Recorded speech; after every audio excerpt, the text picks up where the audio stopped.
Oh, evening team. Here we are. Big night. We've got young Ian Powell coming on tonight. As we said last night, we had such a great live last night. What a topic, eh? That topic just went nuts last night. Just people on all over the place. And here comes Ian Powell now. Holy crap, Allah. Look out, mate. Wow, let's see if the Mark Couple, how are you, champion? Good to see you on, brother. Connected on, mate. I'm good, how are you? I'm just getting some How are we? Have I got the microphone going? Can you not hear me? What am I? Nah, you're a bit crackly there, mate. First point. Just hold on a second. That's better. I can hear you well. I can hear you good now. Can you hear me? I can, but I think my mic's like I did that one with today. Yeah, I'll get some headphones, mate.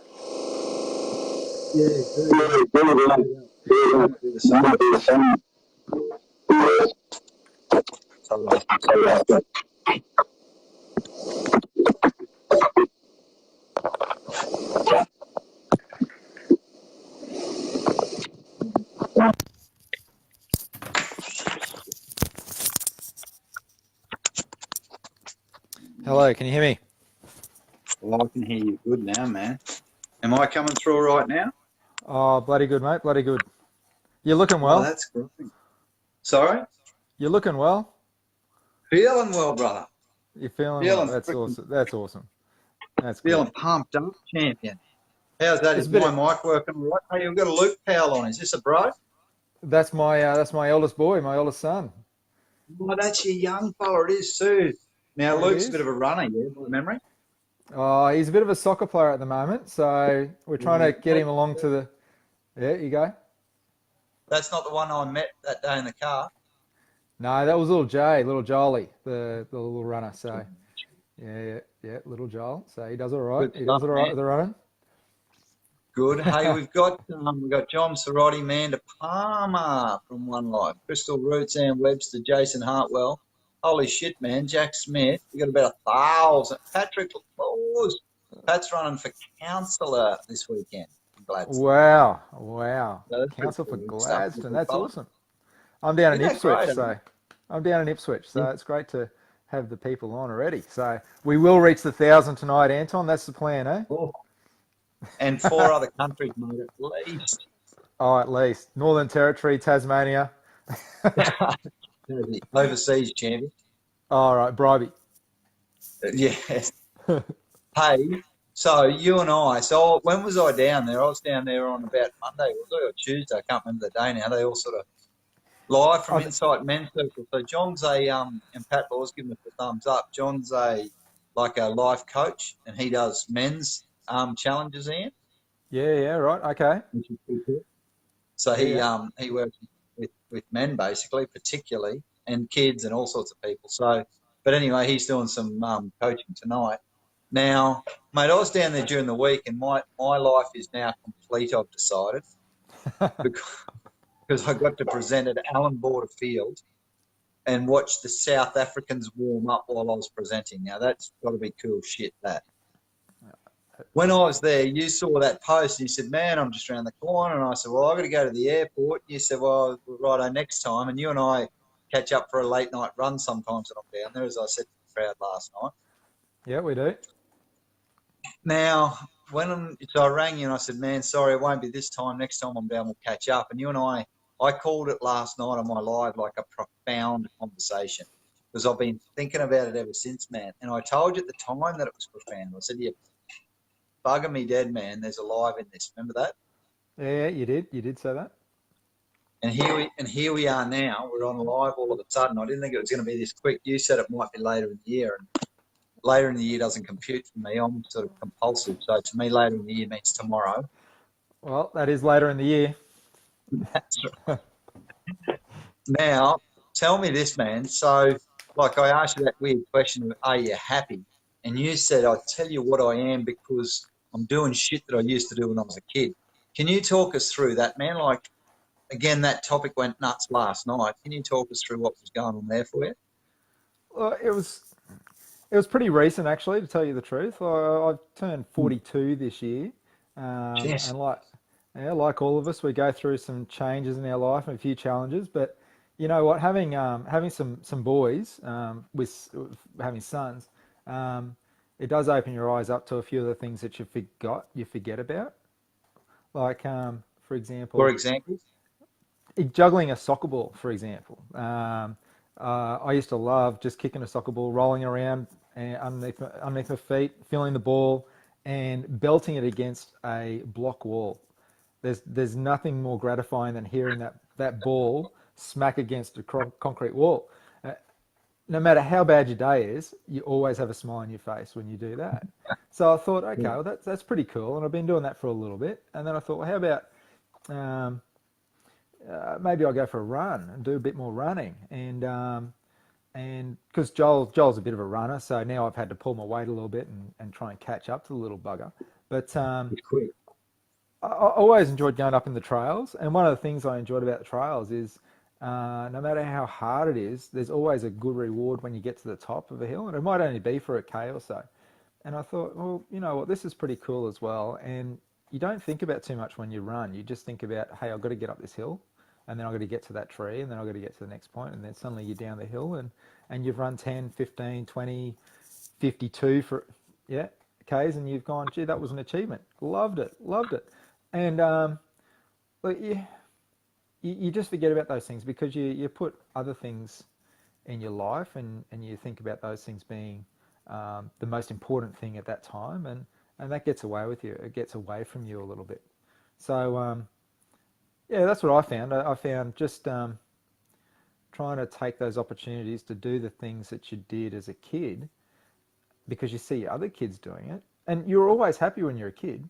I think, at least I was. But so why not? Why not ride a skateboard? Yeah. Why not go get a pair of rollerblades? I mean, probably a little bit Yeah. dangerous. I do, but yeah, you got to do the things that you enjoy. So yeah, Right. So was it a realization for you, man? Was it like so you're kicking a soccer ball and you're going, well, what else did I do? So is that like was it was it you doing the activity first? Robert Vanderwart and Jaden Baker have joined. There we go. We're in WA tonight. That's a good start. We're in another state. nice one. So was it like you sort of said, well, you know, what else was it that I did when I was a kid to make me happy that sort of got you back into the running? Or did you do the running and you go, shit, you know what, I used to love this. Now I'm having a blast. It was because I got off the bike. I think that was around the time that I realised it. So riding my bike a lot puts your body through a lot of movements that you're not usually that you didn't do. So it puts a lot of strain on your hips and your hammies and all sorts of stuff. So then I started running and parked the bike and realized that my running was improving and getting better. And I thought, well, what have I done differently here? And what I thought about is, well, I'm out there with the boys doing the stuff that the boys do, riding skateboards and all that sort of stuff, Oh, doing running, and oh, the maybe doing too much cycling.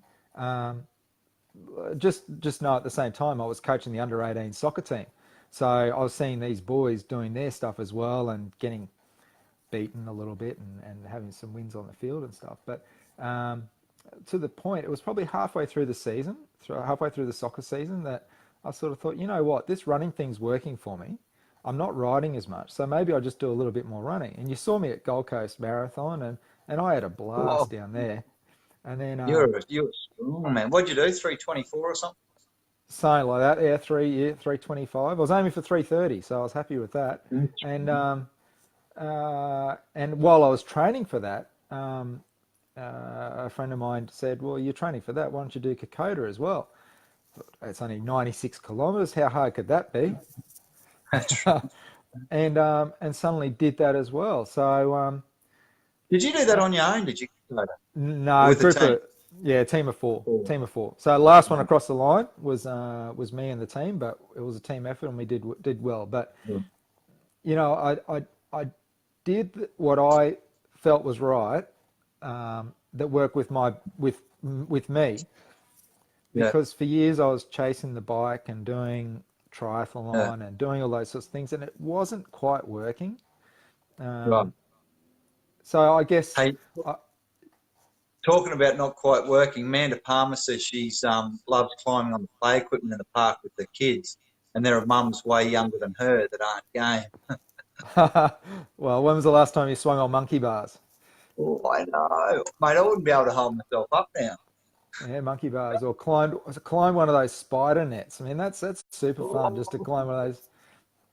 yeah. Or let's say those rocking spring. See if you can hit the ground with the rocking spring. I mean, there's so many Mm. things that you did as a kid that you think this is awesome fun. But would you get on that now? Yeah. You're supposed to be a grown person, We're all and grown up now. Yeah. that's it. So, That's it. so, so what I'm hearing, man, is that you've sort of put some inhibitions aside, and you gave yourself permission to do that, probably because you're around kids. And what I'm hearing Oh, is that the kids, in some way, sort of kept you a bit younger, and you sort of let yourself go a little bit. Is that what I'm hearing? it did, but it also opened your eyes up to the things that you had forgotten about. Um, Right. yeah, yeah. Just if I hadn't been coaching the soccer, I probably wouldn't have been juggling the ball as much and sort of got that satisfaction that suddenly I'm, instead of kicking the ball up one or two times, I'm kicking it up a few more than that. Yeah. And the start of the season, you're not keeping up with the kids, but towards the end of the season, you can feel your body getting into it, and now suddenly you're keeping up with the boys. So um, Wow. it puts a Good smile on on your you. face. Yeah, it makes you feel a little bit more happy about yourself. I mean, am fairly fit and Wow. healthy, but it does Yeah. give you that little bit of a, like the stuff you do, pat on the back, Yeah. to know that you can do that sort of stuff and be a part of it. Good on So, you, man. When you say you're fit and healthy, I explained to you last night as an Ethiopian. You're so skinny, and I don't think you've had a food for the last 3 months. Um, well, I keep, yeah, yeah, that's true. and each time you see me, you say you're fatter, Oh have well, you lost a I've little bit? given, I have given you a jumper. I hope that you've still got that. Yeah. So that's the And it's goal. and it's sort of and it fits again, mate. Believe it or not, Oh, nice, good work, good work. I grew out of it for a while. Don't worry about that. Um, so, so something when you and I were talking today, you said something about your 30 to 40 years. You know, you said if you could go back to your inner child and have a conversation with a man, that was quite insightful too. What was that all about, if you wouldn't mind? I guess, yeah, there's how can I put it? You, you look at other people and you think, well, is that the way I'm supposed to act? Is that the way I'm supposed to live my life? Am I supposed to achieve these goals? Is that the path that Right. I'm supposed to be doing? Um, and so you get drawn into all these sorts of things that, okay, well, maybe I'll Yeah. try that and I'll try this and so forth. But what I said to you today is that it would have been good to have someone standing on my little shoulder here when I was 30 and said, hey, the next 10 years is going to be a little bit tough. Maybe watch out for a few things, or maybe just think a little bit harder about some of the decisions you make. So, Right. um, because you read this, I remember reading a book about turning 30, but Right. and it was all about getting up to the point of turning 30. And I remember getting to that point of thinking, okay, well, now I'm 30, what do I do now? Um, Right.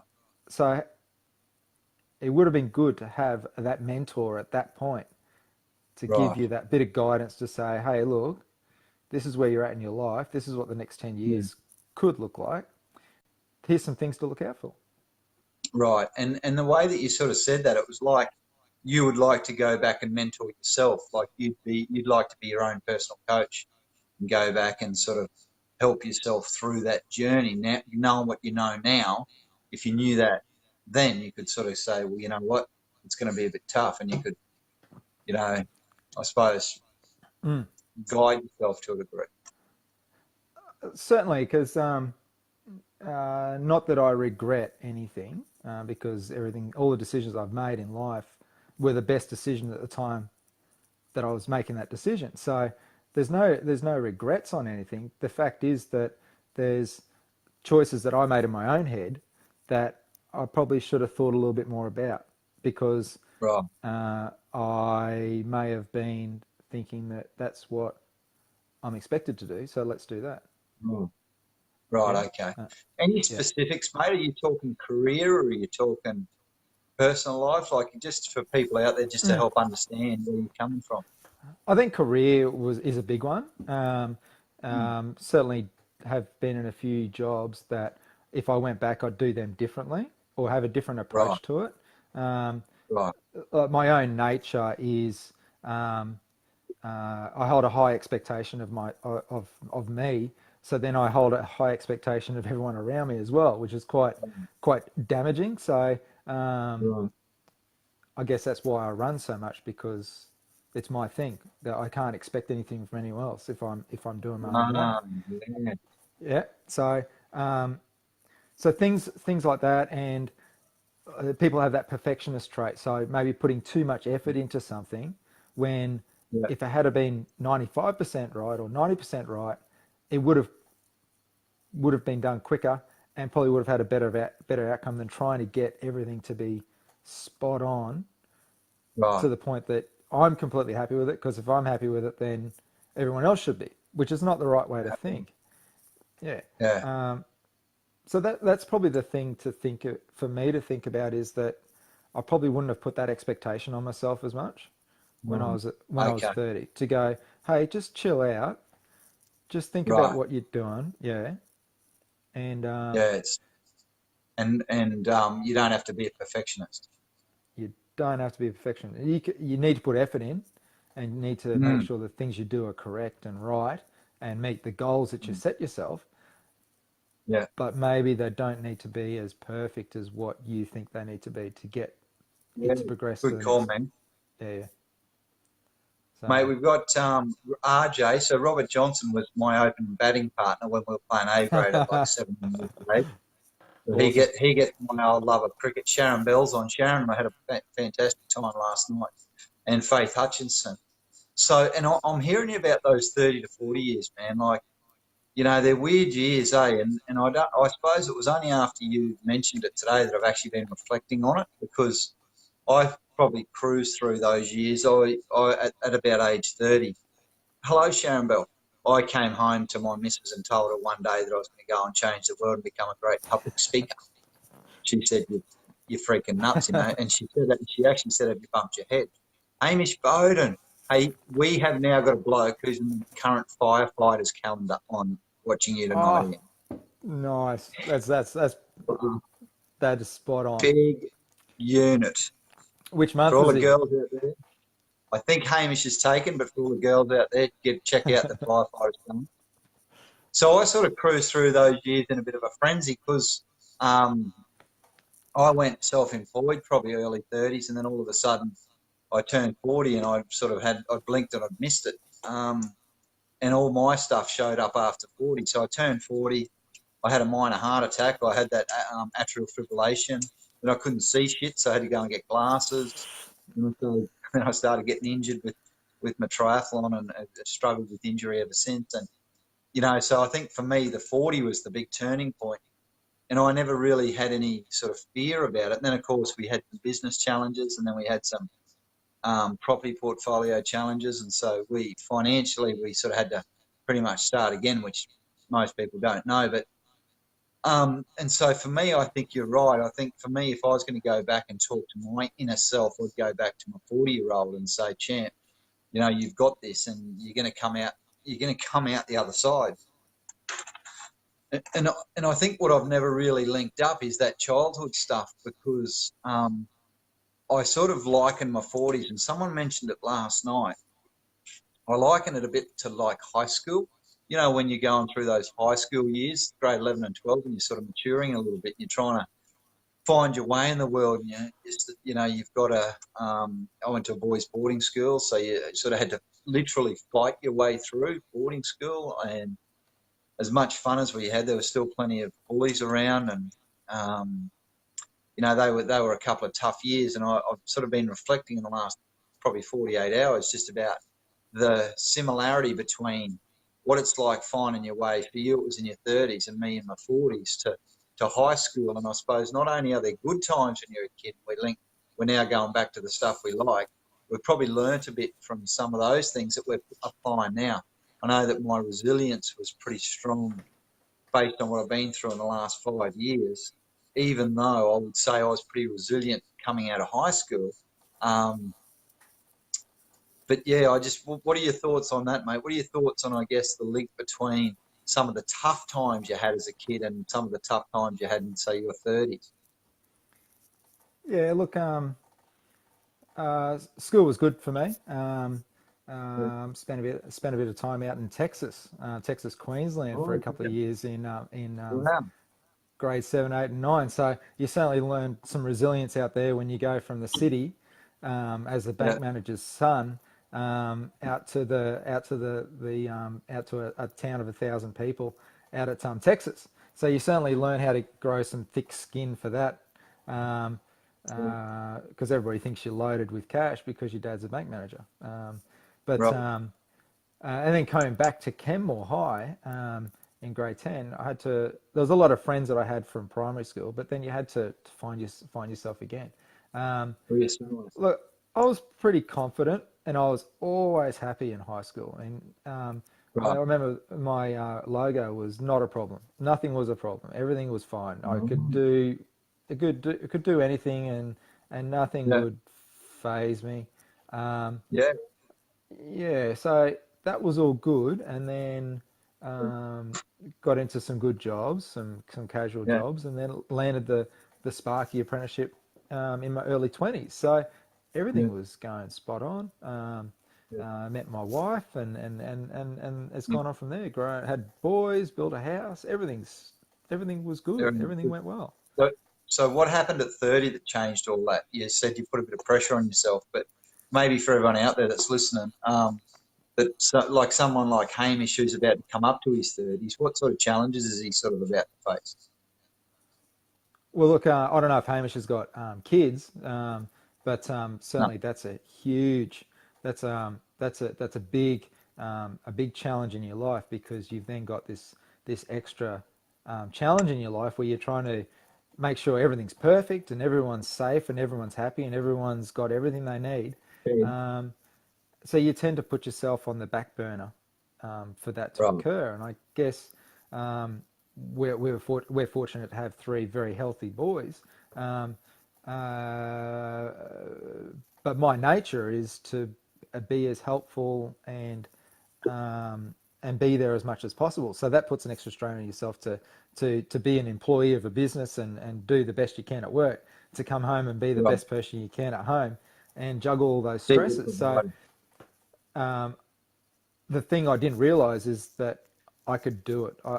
I'm confident I could do it. I just didn't realize it back then. Is say, hey, you got this. You can do this. The world's not going to come crashing down. No, nobody's hurt. Everyone's healthy. There's food on the table. Everything's good. Just be a being and live life. Like, don't make it any harder than what it has to be when everything is fine. I mean, there's people out there that have some real issues. I don't think I do. So everything is good. Yeah. No, good. So we got Will Schroeder on. Will's the CEO of a big sports club in town and a great buddy, and he's actually a really deep guy, so it's great to have him on. Sharon Bell, I think we're continuing finding ourselves throughout our lives, depending on our experience at each stage of our life, and she says she still is, and I think to a degree, I think there's probably an element of truth in that. Greg Michelle's one of the lawyers in town, or solicitors, whatever the right terminology is. Greg Michelle was an open bowler for one of the opposition teams when I was coming through the ranks, and Greg and we used to have quite fun conversations on the field, didn't we, back in the day? Old flog, we used to call him.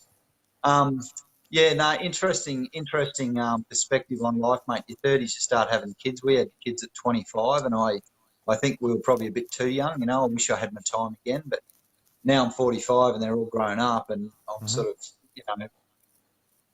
kids at young kids. Gee, I don't even remember what it was like to have young kids. Now they're all old and they're adults. They're working or they're studying. one's not far from you down in Brizzy. He's living at near St. Lucia there. He's going to uni. Yeah. Yep. And I sort of remember those times, and I remember when I first told Jules I was going to quit my job, and she didn't have a job, so there's no money coming in. And we had 2 mouths to feed and 2 mortgages. So she thought that was an interesting stage of our life to be going self-employed, which, you know, has worked out okay for us in a few ways, not so well at other times. And she said, I've told you so. So, and I suppose you're long-term married and I'm long-term married, and I know for me personally, so just for the blokes out there who are probably, so Hamish is a young punk, Greg's long-term married, so is Will. RJ is long-term relationship. Robert Vanderort, yes. Pat Laws is. So there's a lot of us that are lucky enough, I suppose, mate, to still be married after 10 or 20 or 15 or 25 for us next year. What's that sort of mean from a support perspective when you're going through any of those tough years? What's that meant for you? That Alicia's always been there for the kids, and I've never had to worry about that. And I guess that's what I was saying earlier about being confident that to know that everything's fine and that everything will work out. So, and I didn't realize that when I was young, or when I was younger, 30. I mean, that's right. Not too long ago. But it's important. It really is important to know that you've got that support there. To know that the things you've created are going to be there, but to know that and to realize that, I remember you saying it a few times, is realization. But I didn't realize that at the time. I was too busy trying to chase my backside, if you want to just trying to keep up with everything. Talking about kids, one of my little men are on too at the moment. Little Zachy boy, he's in that room. Oh, good on him. Oh, he's good on on. him. Yeah, I don't know if Luke's on. I don't know. Is Luke still on there? Well, I don't know. I can't see whether he is or not, man. It's hard to tell. But I just want to come back to what Sharon was talking about, continually finding ourselves. Simone Morris is on too. She's an old Gladstone girl from way back. You know, even in our 40s, and I know you said you found triathlon, and then now you're back into running. And we've got a nudgy boy on now, Lincoln Gibbons. I reckon he was the largest man that I went to school with, mate. He was the biggest Brutus of a man. Like, I still don't really know what I want to be when I grow up. I just know I want to make a difference. And when people say, what do? I build teams. And so there's really, no matter what workshop I'm doing, no matter whether I'm doing a public speak, whatever it is I'm doing, I just say, well, I'm building teams and I'm trying to inspire and motivate people. What's your sort of life purpose, man? Talk us through it. What's life mean for you? What's contribution mean for you? What does, what's finding yourself mean for you? Oh, good. Yeah, very good question. Look, I'm thinking around the job that I do now, to be honest, around electrical safety. I mean, we're not going to preach to the converted, but the importance of, hey, Jay, you off to bed, are you? There's Anton, a little lad's coming over. Where is he? Is this little jolly boy? Hey, little mate, how are you, champion? What's going on? Oh, he can't hear you because I got you plugged in, but that's all right. Good on you, mate. Good night. See you, mate. So, look, electrical safety is my job, and I'm pretty passionate about that.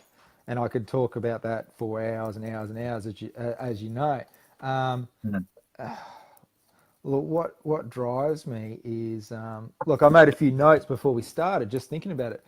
But seeing other people succeed drives me. So whether that be the boys at soccer, whether that be it's generally what other people do. And if I can help that person succeed in what they do, that is my purpose. Well, shit, mate, you've just got to shout out. You've just got to shout out from Marcus Small, who said he went through a really tough time in his life, and you reached out to help him. He took me for a cycle and looked out for me in the following months. All the days of my life, I will always be grateful, man. Holy shit. Wow. Who's that? What name is that? Mark, Sorry. Marcus Small. Marcus Small. Marcus Small is on board. Holy dooly, Yeah. Marcus. Oh, I'm gonna. Am I going to see you tomorrow morning? Because I'm going on the bike ride in the morning, Marcus. Let's see if he replies with a yes. Make sure he I gets will. I his will. make make sure he gets his cleats out because he's missed his cleats before. Make sure his tires are Hey, pumped up. No flat tires. Oh, good old Marcus. Yeah, there you go. that's awesome. That's awesome. So, Good but on you, yeah, mate. Well, there you go. I've done the long bike rides. I've done the runs. I've done all that sort of stuff, and I'm always looking out for the people that just need that little bit of help. Whether it's a push up the Mhm. hill, whether it's a just you'll be okay. Let's just keep doing this. Let's do this together. Um, Yeah. Tell you what, it is a frustration though, because you see other people that are very locked in their own mindset and they just want to achieve what they need to achieve. And Yeah. that's fine because everyone's different. It takes all sorts of people in this world for the world to turn around. But Okay. um, there's people like me that want to make sure that want to help people succeed. Um, Mm. and that's what works for me. I work as in the electrical safety office, so that's a big thing for me because we get the reports of people getting hurt, and we don't want that to happen. And generally, it's the young kids that get hurt, so um, it can't be tolerated. Um, the guys I'll run with the guys that are running a bit slower than me. Maybe because I'm probably a little bit tuckered out and don't feel like running fast, but at the same time, you got to cheer people on and lift them up. I like that. Yeah. That's a quotable quote, brother. Cheer people on. I love that. That's a great attitude to have. Cheer So people on. Ah, cheer right. people on. That's pretty cool. I like that. And Oh, we Marcus is find going riding too in the morning too, by the way. fantastic. I'll see him there Cool, bright and early. cool, mate. So tell me this, just as we start wrapping up. I know that you when I asked you whether you were happy the other day and what happiness meant to you, you said connecting with your inner child and your childhood. Apart from, I suppose, all of that we've talked about, what's happiness, man? What's that to you? 'Cause my next book's on happiness, so I want to get my head around what this topic is. And I don't mean so much family and friends, because I get that, but what is it? An emotion for you? Is it a feeling? Is it helping other people? And I'll just talk a sec while you think. Or is it actually being by yourself? Is that happiness? I don't know. What really is it that sort of makes you happy? Well, to be honest, you can't be. Well, I'd like to think you can be happy all the time, but Yeah. you can't. It's very difficult to be happy all the time. You are going to get kicked Yeah. in the guts now and then. You are Yeah. going to have a roller coaster of a life, and sometimes you're going to be like you're just doing. You're going to be way up here, and sometimes you're going to be way down here. You want to be around here, um, but happiness is knowing when you are on the slide, being able to find something to pick yourself back up. Right. Whether it's change of breathing, whether it's go for a run, whether it's go for a bike ride, do Yeah. something that you like, do something you enjoy. So Right. happiness is I think well, that sounds pretty good. I think that's what it is. I mean, there's moments where you can run across the finishing line. I remember the moment that I ran across that Washpool 52 and I just double fist pump across the finishing line. The first time I did Mooloolaba Triathlon, Gold Coast Marathon the last couple of times. You do the double fist pump, you go, yep, that's awesome, and you just get it there. But it's funny that the emotion comes afterwards when you have a big green muppet like you turn up at the finishing line at Gold Coast and give us a hug and say, well done, mate, that's good. That gets you in the back of the throat. That's happiness. Mhm. Um, Mhm. you live on And that that stuff. You thrive on that. and that But then you, that actually got me too, because I couldn't run that day, so I was sort of living off all your guys had ran. and that's right. And so they're the days you're going to be up here. There's going to be the days where you're down low, but Mm. you got to pick yourself up. You got to work out ways of changing your view, if Yeah. that's a good way of doing it. It might just be What you focus on. turn around and look 180 degrees in the other way. and suddenly things will look a whole lot different. Absolutely. Yeah. And I'm a very motivated person, so I'm going to do that. But it sometimes it's a challenge to get out of that rut. And But some you get out of it. and some people struggle with that, Ian. Like guys like you and Mm. I, and most of the people that I suppose we deal with, because we attract positive people into our lives. You know, we're people that are able to take the 180-degree view, that know when we're going down, we can talk ourselves out of the quagmire of getting too Mm. deep into hurt or depression or anxiety or upset or those negative emotions which cruel your life. Because at the end of the day, your emotional experience is how you're going to experience life, right? If Yep. most of the time you're above the line, you're going to have a pretty happy life. Mm. If most of the Yep. time you're below the line, you're going to be pretty shitty most of the time. What upsets me is when I see people that actually can't get themselves, out of that sort of negative mindset, and it's really hard, I reckon.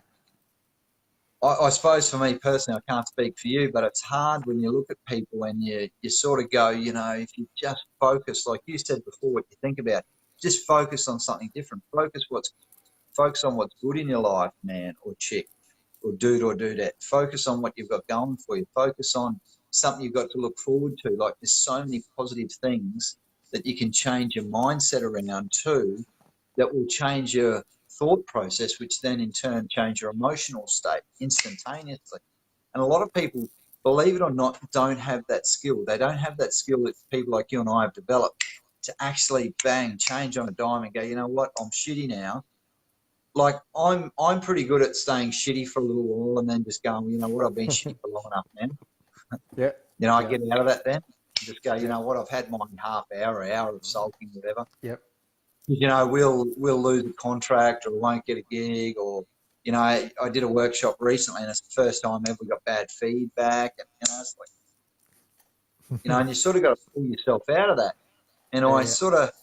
I really think, Ian, that it's a skill set, and I think that unless you develop that, unless you work on that skill set of turning your mindset around and changing your focus when you need to, if you don't develop that skill, I think the likelihood is you will spend more time in those negative emotional states. That's just my perspective, because you just Mm. don't develop the skill set of getting out of it. It's like the people that, I turn up to some client site and some of them, there's one I'm working with at the moment, just a fantastic client. There's one or two people in that client site that just are negative, and the negative people. Yeah. Yeah. And, Yeah. I give them a wide berth because I feel that energy. Mm. So I don't know what your thoughts on that are. Like it's hard to help people that really don't have that skill set, man. I don't know what to say to those people, or if you say anything at all. Yeah. Yeah. I haven't. I can't think of anyone recently that is just always negative. I certainly meet a lot of people. Maybe it's because that's the people I surround myself with, but it is a trained behaviour. Going back to that 30 to 40 period, maybe that's something that could be a little bit more focused on with that end of your 20s, to go, you know what, here's some skills that you can use. I hope most people would know that breathing is the best thing you can do for stress. Is just Yeah. having a good breath, Yeah. and just putting yourself in a spot to do that and breathe and just stop. Mm. Um, Mm. there's there's people that get in negative moods, and you're right, that you can go over and say, well, come on, why don't you do this and this and this? But it is in the tact of it. It is the way you approach it. You can, Mm. whatever it is, it comes with that personality and that personable trait to be able to identify when someone's maybe not feeling the greatest, and then knowing that, look, you can't tell someone to cheer up, No, but you can that's certainly right. be there For to them. support them. Yeah, that's exactly Mm. right. You don't have to say anything. You just have to be there and be available and listen. Mm. And Yeah. if someone wants to say something, then let them say something. But not be judgmental and not sell them No, on that's right. why don't you do this? So Be, yeah, like you said before, just be supportive. yeah, that's right. That's right. Hey, we got Sharon on at the moment. Sharon's really connecting with us. She said awareness of self is the first step. Took her a long time to realise that. And I've got to tell you, I think what Sharon just said then, Ian, freaking gold. We never swear on social media, but freaking gold.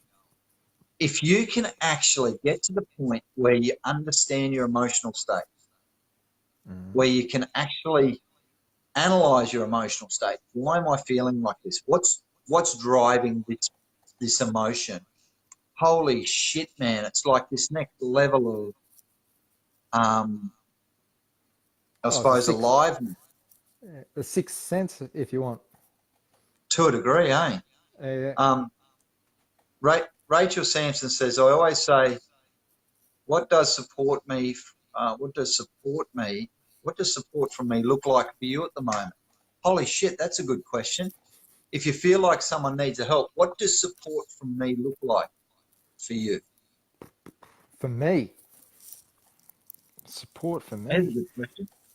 It is a What does very good support? question. What does support look like? Uh, Crikeys.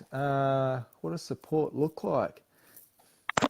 Going on the same journey, Right. knowing, Oh, yeah, understanding where you're heading and being able to support where you think your life is going to go, or whatever the task is that you've got to do. It could be a short task, but support is someone that's going to be there to do what you would do for others. So Marcus knows this. I was there to help him, support him to achieve his goals.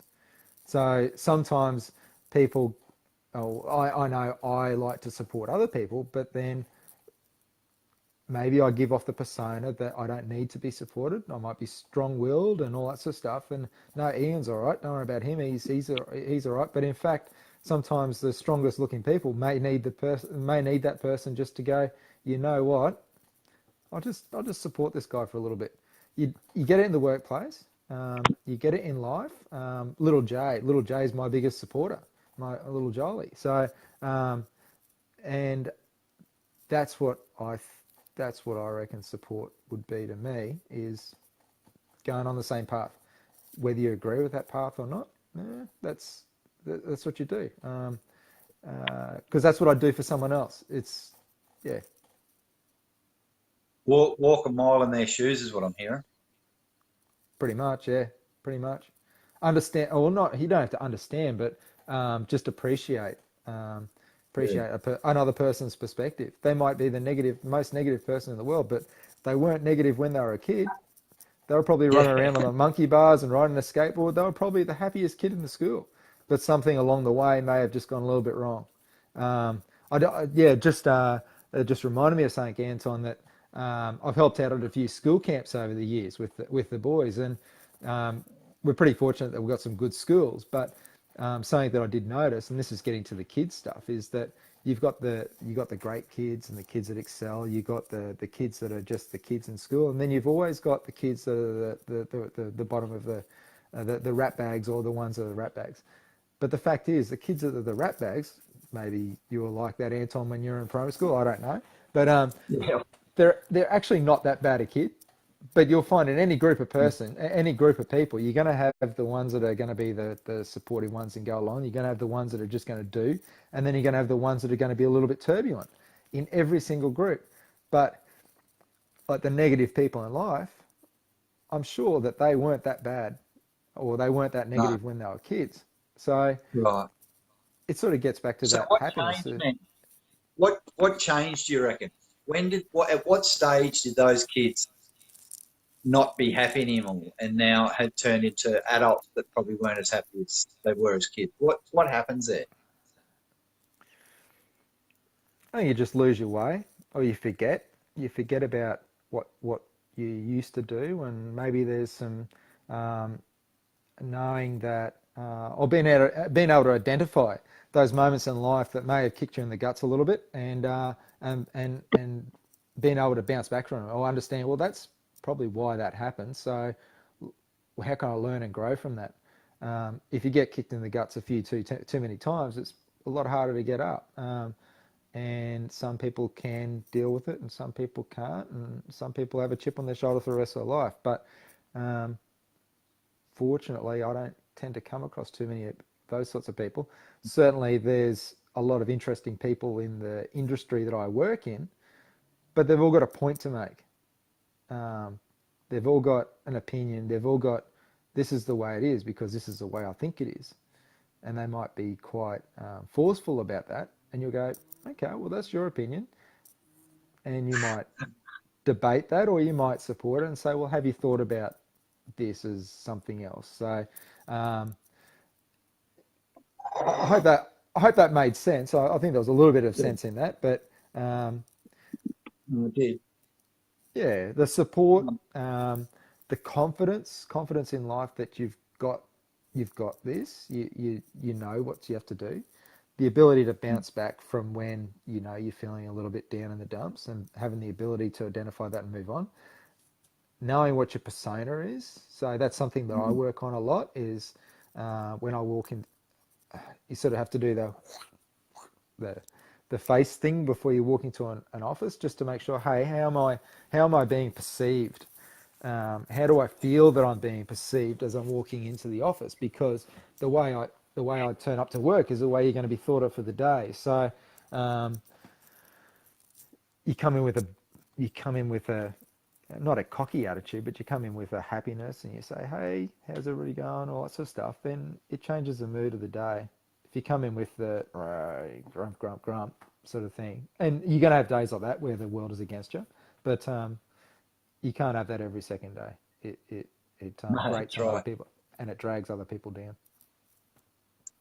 Rachel Sampson saying everyone's is different, and especially in challenging times, what you think they need may be different to what they actually need. Which I really get that, and yeah, and I think I'm probably someone that's a bit over the top and in people's faces a bit, and a bit exuberant, let's say, and, really wanting to talk people through stuff. But sometimes maybe that's not what they want. Maybe they don't want exuberance. They want, just maybe a listening ear, for example. Sharon Bell saying we all look at situations differently based on our past experiences. Holy shit, how true is that? Event plus response equals outcome. That's right. And I think the key word in there is what Sharon said, is event plus the response. It's never the event, eh? Events are going to occur. You got no control over that. Things are going to happen. How you respond to it, how do you respond to it is number one. A good friend of mine, Arthur. He's my co-worker, and he was saying to a guy that was having an interview this morning, and said to him, "Okay, here's a little tip for you, and this is to do with the response." He said, "Before you respond to any question, have a drink of water, buy yourself some time." And he went, "Yeah, you know what? I might try that." And I haven't heard how it went, but I think that's a good thing to do. Is, okay, there's an event, how you respond. Sometimes we're a little bit flighty and we can respond quite quickly and probably not the way that you would think you would normally. Taking that breath, doing that 180, just taking that moment to go, okay, well, that's how I'd like to respond, but I'm just going to have a drink of water. A drink of water. Good on you, mate. Good on you. No, I like your style. And Rachel also says, children don't know how to react when things are not going well or when things go wrong. They need a champion, someone who can connect and care regardless of how they act. Absolutely. And I suppose we are, I would have thought, unconditional with our kids. Mind you, we probably give our kids a bit of a hard time at times. No, I did, just having high expectations of them, even though I still say our generation, my generation and yours, yeah, you and I are the same age, a couple of years apart, that we were raised totally different to the way we raised our kids. I was raised by, heavy-handed, authoritarian disciplinarian who, when we put a foot out of line, was a kick in the ass or a clip under the lug, and most kids wouldn't understand what a clip under the lug is. I'll tell you what, I'd never, ever give my kids a clip under the lug. I'd never, ever hit them around the head. You know, just because I just know how uncomfortable that is. And you know, no one would these days, right? We just shake our heads now, but back then it was quite okay and it was probably accepted. But yeah, and I think, you know, you look back on your childhood and we all sort of had those different experiences. And like Rachel says, we've probably got to be there for our kids, and kids need the champion. And I think not only do kids need a champion, I think adults need a champion. I think we all need a champion. And I think you've only got to watch the movie A Star Is Born to see what the power of a champion can be. Have you watched that movie yet, man?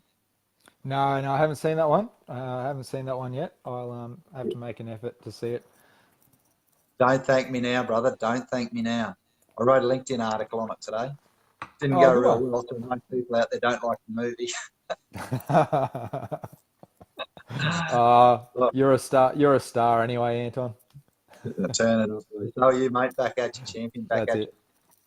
Hey, team. And like Sharon Bell says, yes, we do. Any final comments, mate? So we started this off, get back to your inner childhood. Any tips for people, man, just to get back and find their inner child? Just think hard about the things you did as a kid. But go out and build a BMX track if you were that way inclined. Go and find some yabbies down the creek if that's what you did. Go and do that little bushwalk, or do that little camping trip, or grab that fishing rod. Just whatever it was that you remember as a kid that you remember, that was pretty cool. I'm trying to think if there was anything else that I did as a kid that I've sort of forgotten, and I'll probably think about saying as soon as I get off the live. Yeah. But life's hard, life's challenging, and you've got to take control of the things that you can do to make yourself the best person you can possibly be. And if that's a way, if that's a thing that works for you, then you do that. So, and then you'll find true happiness. So, like it, bro. Love it. One of the things that we always grew up with dogs. We haven't had dogs for years. This is the first dog we've had for probably 5 years, and he's brought so much joy to our life. And all of a sudden, awesome session, guys. Loved it. Thanks, Rachel Sampson. Back at you, babe. Love you too. We didn't realise how much joy a dog brought into our family. And this little dude here, he has just revolutionised this household. So we love him very much. So yeah, and we always talk about this dog that I had when I was 18. So I suppose that's still childhood, I suppose. Awesome. No, that's right. Well, thanks, Anton. Mate, thanks, Pete, son. Love your work. We'll rock on. Happy to do this again sometime. We'll try and think of something else. We'll try and do something a bit more, I don't know. I'll talk about running a marathon or how you train for that. Let's do that. Let's take everyone on the journey. Let's take everyone. Why don't we? That's a freaking great topic. Sharon Bell's pets rock. Oh, they certainly do. Why don't we do that? Why don't we instead of marathon, because I've only done one at the end of 9, why don't we take everyone on a triathlon journey one time? We can do that. Wouldn't that be good? Thanks, guys. Great motivation, says Pat. Rachel Sampson, how life is a marathon. Now, there's an idea. Every day is a marathon. Yes. Every day is a marathon. You spend 8 hours at work. Imagine how far you can run in 8 hours. Oh, absolutely. That's it. All right, mate. Thanks, bro. Thanks a lot for coming on, eh? All good. Good. Been fantastic. And like you say, we'll do it again, and we'll do a run again soon too, man. Yep. Sounds good, mate. Thanks, Anton. Thanks for the invite, buddy. See you, mate.